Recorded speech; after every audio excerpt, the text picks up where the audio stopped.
Hello and welcome to No Sevens Dice Club College Football Predictions Week 10, 2022.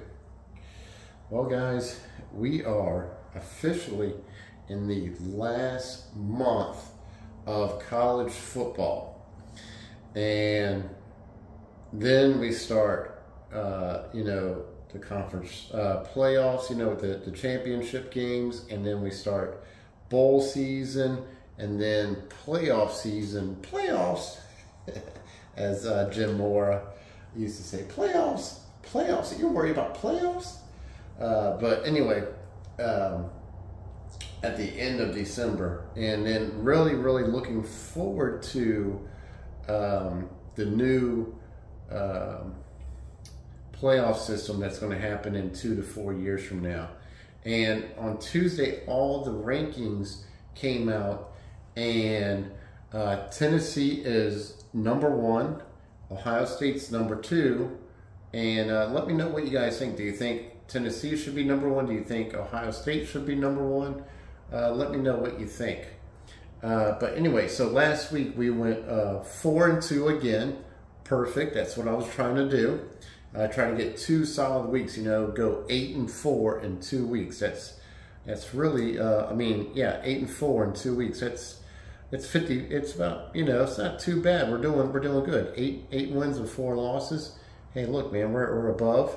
We have a 66% win percentage right now so far this season, and then we're 30 wins and 16 losses. I just need 2 more weeks, and then this season is a lock for a home run winning season. And I didn't, knock on wood, knock on the craps wood, I haven't had a losing month this season. And I only have this month, and then this season's over, because I don't count bowl season. I don't worry about, the wins or losses in there. So it's going to be really close. I'm at 66. I'm trying to get to 79. Don't know if I'm going to do it. I need to be perfect this whole entire month, pretty much, mathematically, to win out, to beat that 2019 record. All right, Week 10 notes. We covered Tennessee as the #1 team. Now, if we were to do the new playoff system that is coming out in 2 to 4 years, the top 10 teams. So LSU got a huge leap. They went from, I think it was like number 15 to number 10. And so it's a top 10 team. So if they were to finish in the top 10, they would be in the playoffs. Wouldn't that be kind of crazy? Everybody who questioned Brian Kelly, could he coach in the SEC? Could he recruit in the SEC? With his fake accent and everything else, all this stuff talking about Brian Kelly. In his first year, if this was the new playoff system, and this was the end of the season, and they were at the top 10, they would be going into the playoffs under year 1 with only 38 scholarship players. Pretty amazing stuff what that guy has done with LSU. Really looking forward to seeing how it's all going to transition into more program building and going from there. So kind of excited to see how this program is trending on the upwards. But the old system, the one that we're in right now, we have Tennessee and Ohio State. Who do you like? It doesn't really matter, because we have Tennessee and Georgia are going to play this Saturday. And this is kind of because Georgia, I think, is #3, if I'm not mistaken. But Tennessee and Georgia, so this is kind of like a playoff game already that we get to have a preview. And it's going to be really interesting to see this. This is going to be a great game. This might be a prelude to something we might see in the national championship. Who knows? This has a lot of meat on the bone on who is going to compete in the SEC East, represent, and who is going to be in the playoffs at the end of the year. So a lot is riding on this. 2 undefeated SEC East teams going together. Man, you couldn't ask for something. This is, the SEC East has always been the sleeper, not competing against the SEC West, against LSU and Alabama teams, especially Alabama. You know, the SEC East was always kind of just, you know, you just rolled over them in the conference championships. Well, now the East has finally got some meat on its bone. The past couple of years with Georgia, and now Tennessee is stepping up to the plate and say, hey, don't forget about Rocky Top over here. So really interesting game. Got to check that out this weekend. The next one you got to check out is Alabama is playing at LSU.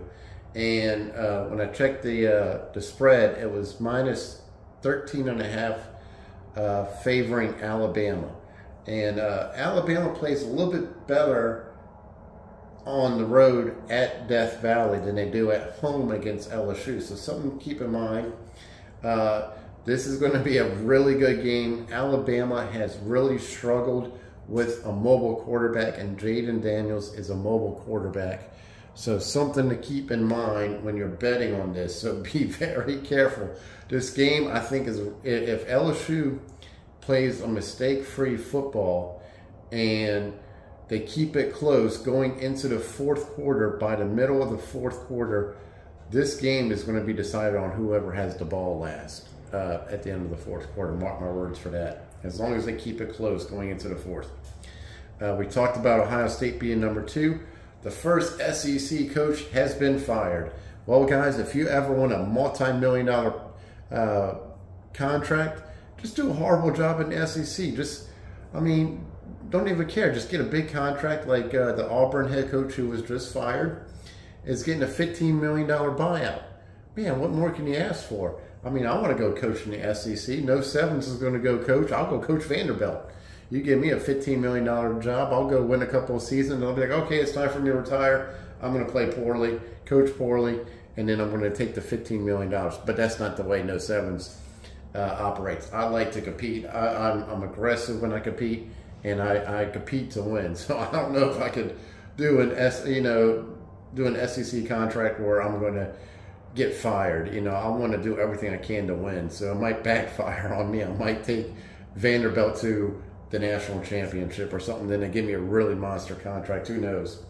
Anyway, as I digress, let's go ahead and get into the betting because we're already 8 minutes into this. So first up, we have South Carolina is minus 7.5. Speaking of, they're playing against Vandy. South Carolina is trending up. If you haven't noticed, they've beaten Texas A&M. They scored the first touchdown on Georgia earlier this season. They have a lot of things. They are moving forward. Vandy, of course, is in the cellar. They really don't, they're not a football team, but they still collect those SEC mega TV contracts.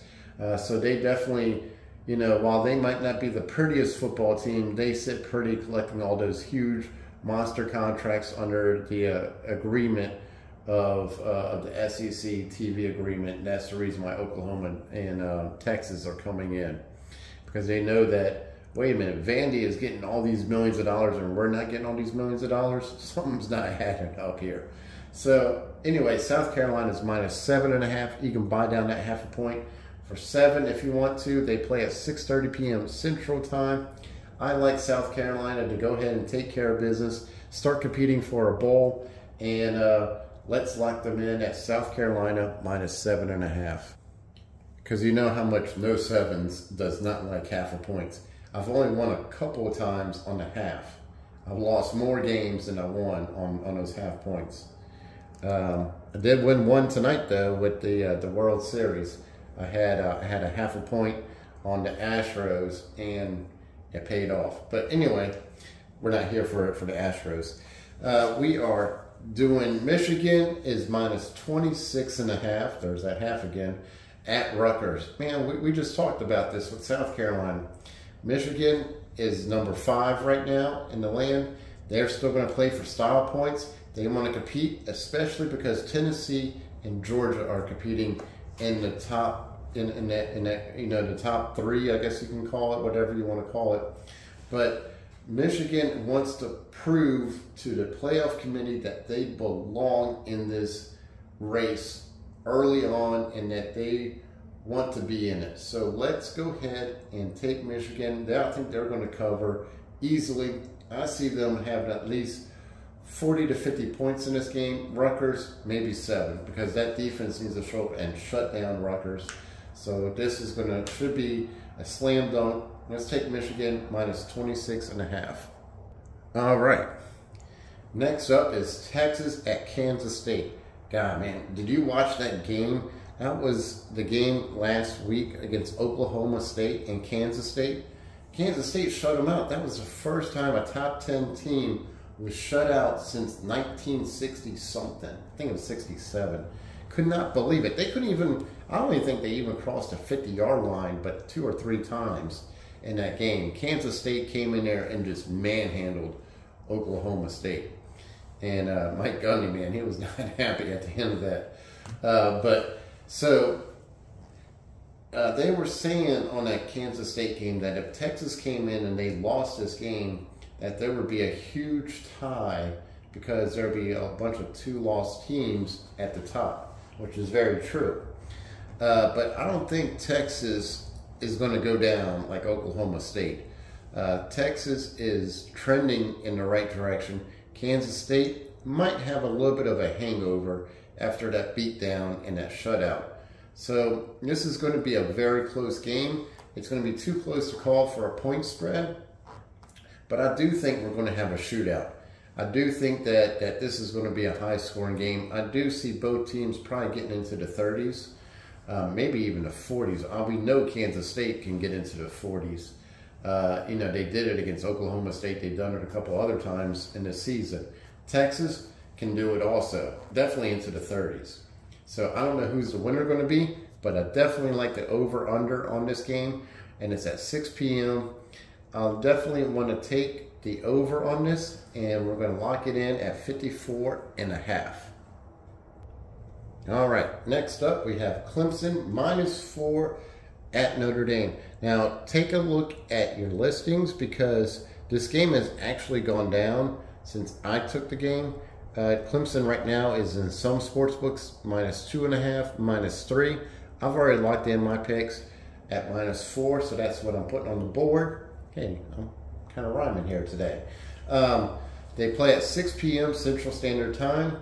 Clemson had a really bad scare against Syracuse a few weeks ago, and their offense is non-existent.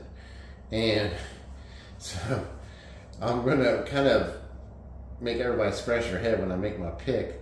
But Notre Dame has been playing pretty good, and their defense is starting to become pretty solid. Clemson hopefully has worked out all the kinks in their offense. Maybe DJ's not the answer. Maybe their freshman quarterback who came in against Syracuse might be the answer. He definitely created a spark and started moving the ball along in the beginning. But I just can't pick Notre Dame in this game as much as I'm just trying to wrap my head around it. I think by come Saturday, by the time this is a game time, I think it might come down to a pick'em. But I've already locked in my pick. I like Clemson in this. I'm going to take Clemson -4. The reason why I'm doing that is because they still need to compete for style points and everything else. They have the ACC they need to win out. And the ACC could get shut out in this, because you got Michigan breathing down that neck of, Clemson in that top 4. And if you were to ask me who would I take, Michigan or Clemson in the top 4, it would definitely be Michigan. So Clemson really needs to come out guns blazing, showing that they have an offense, show that they have a defense, and play really well against Notre Dame, because this is really technically their last huge game, I think, for the season until they get into the ACC Conference Championship, and then if they get selected into the playoffs. So Clemson really needs to come out guns blazing in this and get the style points that they need and get that eye candy that everybody always talks about. So let's lock in Clemson -4. All right, next up, I did 7 this week. I usually do 6, so I did 7 this week. And then I got a couple of different parlays for you. I can't wait to show you those. Some crazy ones, because I know you guys want to get crazy with me and everything. So we're going to go over those in a minute. Oregon is minus 31 at Colorado. They play at 2:30 p.m. This is another team who is trending very well. Oregon is playing lights out football. Bo Nix has finally got that offense in gear, understanding the playbook. If it wasn't for that disastrous week 1 beatdown against Georgia, this team would be undefeated, and they probably win the whole entire thing, the whole Pac-12 championship and everything, a conference championship. If I'm not mistaken, and you guys can comment below, but I think the Pac-12, they don't play like North and South or anything else anymore. I think it's just the best 2 teams go against each other, and I really kind of like that if that's the style I'm thinking about. So Oregon is minus 31 at Colorado. As you know, Colorado doesn't have a head coach. They're just pretty much like the Rutgers and the Vandy of the Pac-12. They got a lot of problems to fix. They're going to play pretty aggressive probably in the first 5 minutes in the first quarter, and then after that they're going to pretty much just put it on cruise control and just start getting on Snapchat and texting their girls and lining up a party for Saturday night because they don't want to be a part of this Oregon beatdown. Bo Nix is going to come in there and just guns blazing, go in there for style points and eye candy, show the committee that they want to be in the playoff race too. So there's a lot on the line for Oregon to come out. Oregon's averaging 40 points a game. I think Colorado's going to average probably about 14 if lucky. But I think Oregon's probably going to have closer to about upper 40s, low 50s in this game. They play at 2:30 p.m. Central Time. I like Oregon in this, so I'm going to take Oregon minus 31. All right, I know this is a time where I usually wrap it up. I've been spending quite some time going over some stuff, having some fun with you guys, so I apologize if I'm about 5 minutes over. But let's get into the next one. Penn State minus 14 at Indiana. So Penn State played against Ohio State, had that whiteout game again during the day, which it's cool to see, but I mean, come on guys, enough of the whiteout. But anyway, Penn State minus 14 at Indiana. And if you notice that Penn State plays differently at home than they do on the road. And I had that game locked in. I had the minus 15.5 in that game. And I had it all the way up to the last minute when Ohio State let Penn State score that touchdown. I was so mad. I couldn't believe it. I thought I was going to get the scoop on that one. I had Ohio State with the over, and I had Ohio State minus 15.5, and I thought I had both of them until that last minute, and they let them just score, just walk down the field and get that. But man, it was aggravating. It was one of those losses right there. But anyway, so Penn State's minus 14. They're going against Indiana. Penn State's still got a lot to play for this season. So I think Penn State is going to overwhelm Indiana. So let's just go ahead and lock it in. Penn State minus 14. All right, up next, Ohio State minus 38 points against Northwestern. Here we go. Another, team in the very, the very bottom of the cellar, pretty much. Nothing really to discuss here because we already discussed Vandy, Rutgers, and Colorado and Indiana. So another team that's going for style points. A team that I think should be playing pissed off because they're not number one. Tennessee's number one, and to me, I think it should have been Ohio State. But you got to give it to Tennessee. Tennessee is playing lights out football. A lot of my friends that I know who do sports betting say that Tennessee will absolutely destroy Ohio State. I kind of think it'll be a very close game, a lot closer than what people realize. I think if the Vegas odds were to put Ohio State and Tennessee together in a championship, it'll probably only be about 3 points. But Ohio State is definitely going to play for style points. They got a lot to riding on this. They need to play great against Northwestern. They can't have a let up on this. They can't play down to Northwestern's standards. They need to score, and they're going to score big. I think Northwestern might score a touchdown in this, and that's it during garbage time. Ohio State's averaging over 45 points per game. Definitely like Ohio State on this, so let's go ahead and lock it in. It's at 11 a.m. kickoff time, Central Standard Time. All right, next up we have the Dark Horse Parlay. So if you guys want to get wild and crazy, I get emails every so often about you always ask me for more than money line parlay, so I gave you a bunch of different parlays with the odds. So the first one is the Dark Horse Parlay. So if we were to take LSU plus 400, this is the money line, LSU plus 400, Tennessee plus 300, Mississippi State, who's playing Auburn, minus 150, is when you parlay all three of them together, it's going to give you a plus 1880 in odds. So $40 will pay you $781. And if you really want the big old jackpot, put down $50,000, because if you think LSU and Tennessee are both going to win those games and you think Mississippi State's going to beat Auburn, if you think all three teams, it doesn't matter what the point spread is, as long as they win at the end of the fourth quarter, you know, you're going to collect. So if you put $50,000 down on that bet, you're going to win $1 million. So there you go. That's a huge payout for that, especially $40, $781. That's not bad. Next up in the middle is the money line parlay. So these are all money lines. This is my cheap little money line to make a couple extra dollars. I throw, you know, like $10, $15 on it, make $5 in profit, $10 in profit. It's just to pay for a slice of pizza and a beer while I'm enjoying the LSU-Alabama game. You know, I might be screaming at the end of the game, at the TV at the end of the game. All right, so we like Oregon, Penn State, San Jose State, Michigan, USC, and Fresno. Hey, I don't discriminate. I like these matchups. You know, I don't have to be all SEC, Big 10, Big 12, Pac. You know, I'll go where I think there's a good matchup to win some free cash, and that's who I like. So Oregon, Penn State, San Jose State, Michigan, USC, and Fresno. All right, and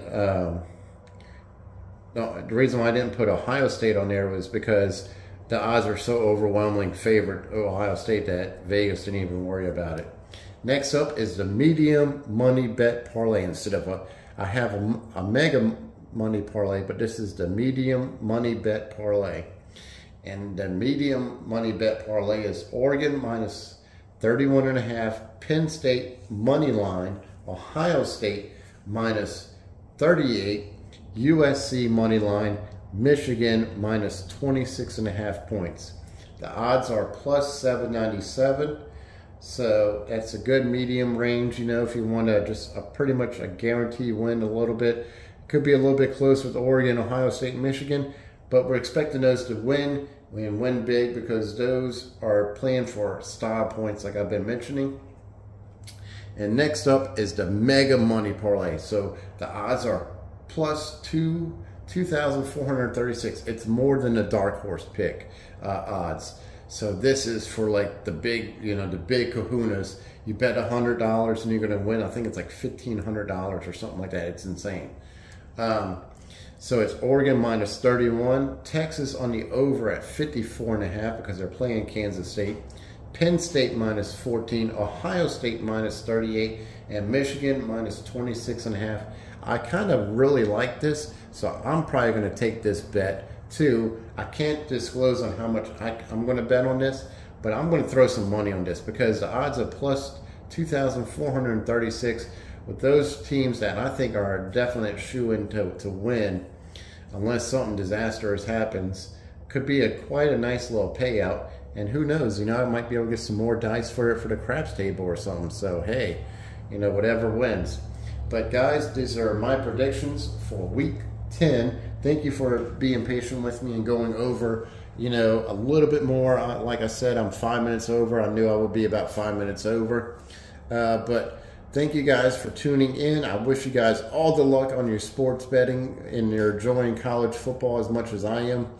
And No Sevens is going to see you on week 11. So much to break down after, you know, the LSU, Alabama game, Tennessee, Georgia game. We're going to talk about all the breakdowns talk about how great it was to watch them. Make sure you have plenty of TVs because there's a lot of games on at 6 p.m. that we covered. So, guys, I wish you lots of luck. And No Sevens is going to catch you on the flip side. And see you on week 11.